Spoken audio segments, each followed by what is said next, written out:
On the 20th of July 1944, a bomb exploded with such ferocity inside of the Wolf's Lair that people believed that the dictator of the Third Reich was dead. The Stauffenberg Plot planned to bring about the death of Hitler and many of his high-ranking military generals, but this was only one part of the plot. A military coup was then put into place to destabilise the government, but it all failed. Hitler had not been killed, just shaken up, but he brought immediate vengeance against those who had tried to take his life and then bring his regime under the control of the army. But one man who was a key player in the conspiracy was Henning von Treschkow, and he came up with the draft for the Valkyrie plan, as it was known, for the coup against the Nazi government. He was said by the Gestapo to have been one of the prime movers and key players in the July 20th plot, but von Tresckow died under very disturbing circumstances, and he was actually exhumed, dug up, and then burned inside of a concentration camp. But why did this happen? To support our channel, please make sure to subscribe. Henning Hermann Robert von Tresckow was born on January 10, 1901, into an old Prussian noble family with a long military tradition. Like many young men of his class, he was raised with an unshakable sense of duty, honour, and service to his country. His father, a general in the Imperial German Army, instilled in him both discipline and a belief in moral integrity. After joining the war as a teenager, during the final phase of the First World War, von Treschkow rose through the ranks during the interwar years, earning a reputation as an intelligent and idealistic officer. In the 1920s and 1930s, he witnessed the chaos of the Weimar Republic, the humiliation of the Treaty of Versailles, and the rise of Adolf Hitler.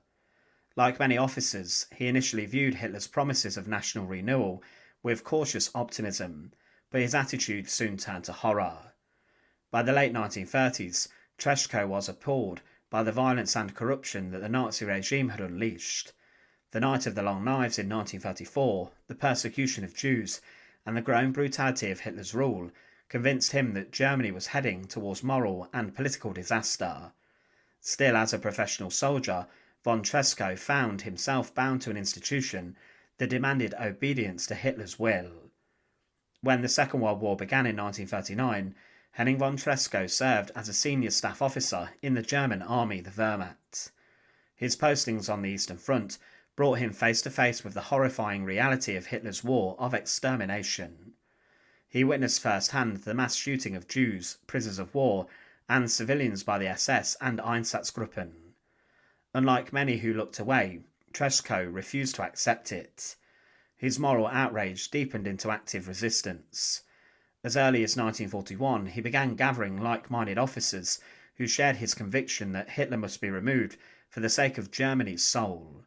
This included men such as Friedrich Albrecht, Ludwig Beck, Klaus von Stauffenberg, and Fabian von Schlackbrendorf, names that would later become synonymous with the July 20th plot to assassinate Hitler. Von Tresckow believed that the German army had a duty not only to win battles, but to defend the moral foundations of the nation.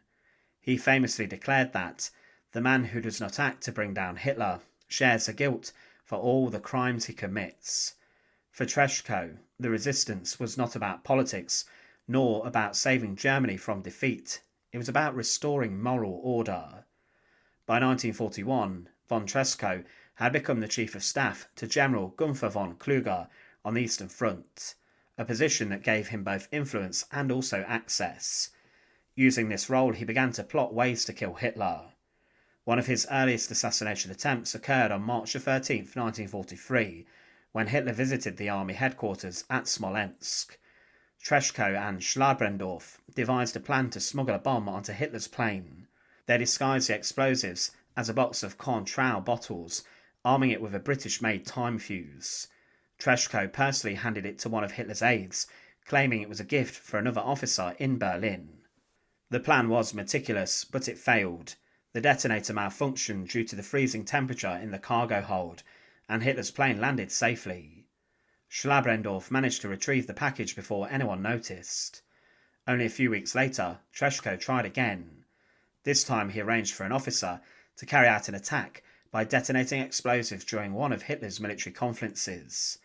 That officer, however, lost his nerve at the final moment. Each failure brought the conspirators closer to discovery, yet von Tresckow refused to give up. By 1944, Germany was losing the war. The Allies were advancing from the west and the Soviets from the east. Inside Germany, the resistance saw a final opportunity. If Hitler could be killed, they could use the reserve army to seize control of Berlin and then negotiate peace with the Allies. The plan was called Operation Valkyrie.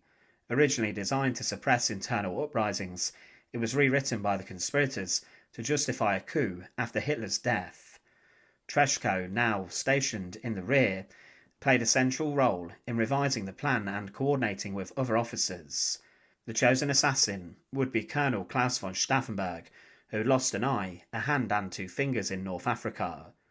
On the 20th of July 1944, Stauffenberg carried a briefcase bomb into a meeting at the Wolf's Lair headquarters in East Prussia. He placed it under a table near Hitler and then quietly left the room. Moments later, the bomb exploded, killing 4 men, but not Hitler. By a twist of fate, the wooden table had shielded him from the worst of the blast. When news reached von Tresckow, he immediately realised that the plan had failed and that the entire network of conspirators would be destroyed. Henning von Treschkow knew that the Gestapo would soon uncover his involvement. The failed coup unleashed a wave of brutal repression. Thousands were arrested and thousands were executed, including Stauffenberg, Albrecht and Beck. On July 21st, 1944, the day after the failed attempt, von Treschkow was stationed near Białystok in modern-day Poland. Realising that he only had hours before he would be arrested, he made a calm and deliberate decision. He went out on patrol with a small group of soldiers, claiming he was going to inspect the front lines. After walking a short distance in the woods, he turned to his aide and said quietly, "I must shoot myself. If Hitler survives, he will destroy Germany." Von Treschkow then walked a few paces, took out a grenade, and then held it to his chest. With a steady hand, he pulled the pin, and was killed instantly. His aide, faithful to his word, reported to the army that von Treschkow had been killed by a partisan ambush, a story that held for a few days until the Gestapo uncovered the truth. When they discovered his involvement, they exhumed his body and subjected it to the ultimate act of Nazi desecration.